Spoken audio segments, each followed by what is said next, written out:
საბავშვო ბაღები დაფინანსების ახალ სისტემაზე გადადიან. რეფორმის დაწყებასთან დაკავშირებით დედაქალაქის მერი დღეს იმ 9 საბავშვო ბაღის დირექტორებს შეხვდა, სადაც ექსპერიმენტის სახით თავდაპირველად პროგრამის განხორციელება დაიწყება. ახალი სისტემის მიხედვით საბავშვო ბაღებს თითოეულ ბავშვზე წლიურად 800 ლარის დაფინანსება გამოეყოფა. დედაქალაქის მერის განცხადებით დაფინანსების ახალი სისტემა საბავშვო ბაღების დირექციის მიერ თანხების ხარჯს უფრო გამჭვირვალეს გახდეს. ახალი მოდელი სწორედ ჩვენ მოგცემს შესაძლებლობას, რომ თქვენ თვითონ გავსაზღვროთ, თქვათ საჰონორარო ფონდი, ვის რა ეკუთვნის, რომელიც თვის განმავლობაში ვინ კარგად გამოიჩინა თავი, იქ რაღაცა გაფუჭდა, უცბად სწრაფად გააკეთოთ და გამგებელს არ კითხოთ. ჩვენვე გამოაცხადოთ ტენდერი და შეარჩიოთ სასურველი გამოცდილების მიხედვით კომპანია, რომელიც მოგაწვდით საკვებ პროდუქტებს. ანუ პასუხისმგებლობა უფრო მეტი იქნება. მატერიალური ტექნიკური ბაზის გაუმჯობესება, ანუ კაპიტალური ხარჯები ცხადი არ შედის და ვერ რჩება. დაფინანსება ბაღებში ბავშვთა რაოდენობაზეა დამოკიდებული. დედაქალაქის მერიაში განმარტავენ, რომ ბაღების ის კატეგორია, სადაც 100-დან 250-მდე ბავშვია, თითოეულზე 800 ლარს მიიღებს. 250 ზევით თითოეულ ბავშვზე დაფინანსება კი მცირდება. პირველ ეტაპზე ჩვენ ეს გავსაუბრეთ ბავშვზე 800 ლარით. 250 ბავშვიანი ბაღისათვის, რაც მატულობს ბავშვთა რაოდენობა მით კლებულობს დაფინანსება, ეს კოეფიციენტი ეს უნდა იყოს ნამდვილად დიახ და თუ თქვათ მოიკლებს, მაგრამ ამ ეტაპზე ჩვენ 9 ბაღი პრაქტიკულად ამ 800 ლარიან დაფინანსებაში ითვალისწინებს. რა თქმა უნდა, დაბალი ბავშვთა რაოდენობის კონტინგენტის შემთხვევაში დაფინანსების ბავშვზე იქნება გაცილებით მეტი. შეიძლება ეს იყოს 1000, 1200 ლარი და ასე შემდეგ. დასაკვირველი 150-ზე და ასე ნაკლების შემთხვევაში ჩვენ ნორმატივი თავიდან აქვს გასაცვლელი, მაგრამ ამ 6 თვის განმავლობაში, როდესაც ჩვენ ვიმუშავებთ ამ 9 ბაღთან, ეს ნორმატივი მაშინ გაიცვლება. თანხების მიზნობრიოდ განაწილებისთვის საბავშვო ბაღებში სპეციალური საბჭოები შეიქმნება, რომელიც დირექციის წარმომადგენლებით და მშობლებით დაკომპლექტდება.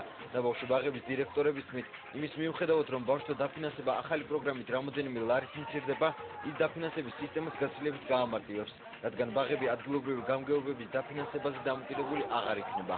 ბავშვების დაფინანსება ამ შემთხვევაში შეიძლება რაღაც რამოდენიმე ლარით მცირდება, მაგრამ ყოველ შემთხვევაში, ამ შემთხვევაში ადრე როგორ იყო, იცით, თუ კი რამე დაუზიანდებოდა საბავშვო ბაღს, ან რამე პრობლემის წინაშე დადგებოდა, მას წერილით უნდა მიემართა ჯერ ადგილობრივი გამგეობისთვის, მერე გამგეობას უნდა მოეძია თანხები იმის გასაკეთებლად და ეს დროში იწელებოდა და ეხლა წარმოიდგინეთ თითოეული ჩვენთან აი შუშის ჩატეხვა იქნება, უნკანის დაზიანება იქნება, სამზარეულოში ქურის გადაწვა იქნება, ეს ყველაფერი იწელებოდა დროში და გვიანდებოდა და ამ შემთხვევაში გვეძლება ჩვენ საშუალება, რომ დროულად გადავწყვეტოთ.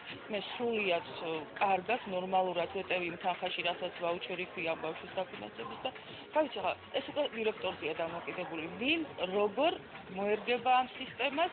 დაფინანსების ახალ სისტემაზე გადასვლა მისაღებია საბავშვო ბაღების იმ კატეგორიისთვისაც, რომლებიც პროექტს იცნობენ, თუმცა ახალ პროგრამაში არ მონაწილეობენ. დირექტორების თქმით, დაფინანსების ახალი სისტემა სახელმწიფო ბაღებს შორის კონკურენციას გაზრდის. ბაღის დაფინანსება ვაუჩერიდან გამომდინარე ხდება. დირექტორი მოტივირებული იქნება, რომ ბავშვი ბევრი ყავდეს, რა თქმა უნდა, რომ დაფინანსება მეტი ქონდეს და ეს სწორედ იმის საფუძველია, რომ ბაღში ისეთი პირობები შექმნას, თუ აბსოლუტურად მეტი მშობელი მოიზიდოს.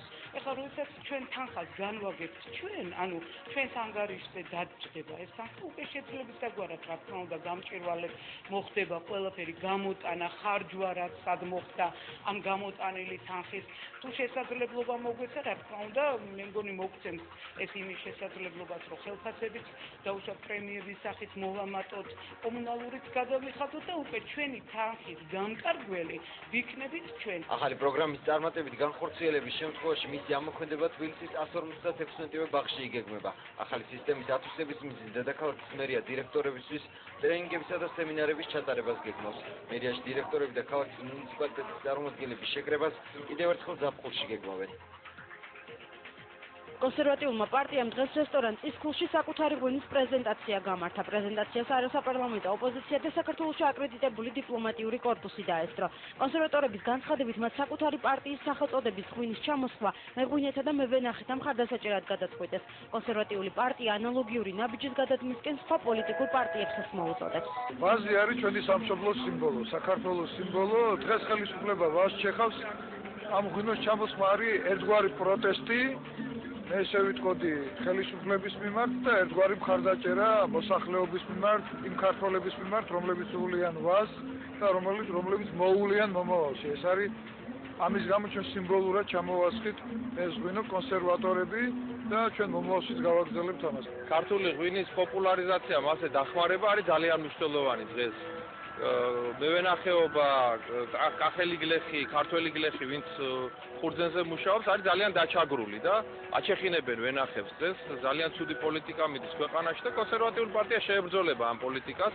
ჩვენ პირიქით პროცესების დაწყებას ვაპირებთ და ღვინის ჩამოსხმა სწორედ ერთ-ერთი ნაბიჯი არის ამ მიმართულებით და კიდევ ერთხელ მოუწოდებთ ყველას, დაალიეთ ქართული ღვინო და აალევინეთ სხვებსაც და ეს იქნება დახმარება ქართველი გლეხისთვისაც და ეს იქნება ჩვენთვისაც ძალიან კარგი და ტრადიციული.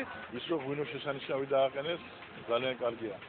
ერთი უთხარიო, მაგრამ ცოტა უხერხულია რომ ვიღაცა დაიძახებს ცივი კონსერვატორები მომიტანესო, როგორია, მაგრამ გასწრებული კონსერვატორიო. მაგრამ ესენი შეშმაკები არიან. დააყენეს წითელი ღვინო და წითელი ღვინო ცივი არ ისმება. აგერ ხედავთ ღვინის და ყურძნის დარჩენებისაგან არაყიც იქნება. ვიდი არაყი, გაგას მიჯებენ, შესანიშნავი არაყია და თუ ამ ტრადიციას ნელა დაუდებთ სათავეს, რომ ყველამ ჩვენი წვლილი შევიტანოთ, ჩვენი რაღაცა გარკვეული დახმარება აღმოუჩინოთ მევენახეებს, ქართულ კონსერვატორებს გაუმარჯვებს და ქართულ ხალხს გაუმარჯვებს.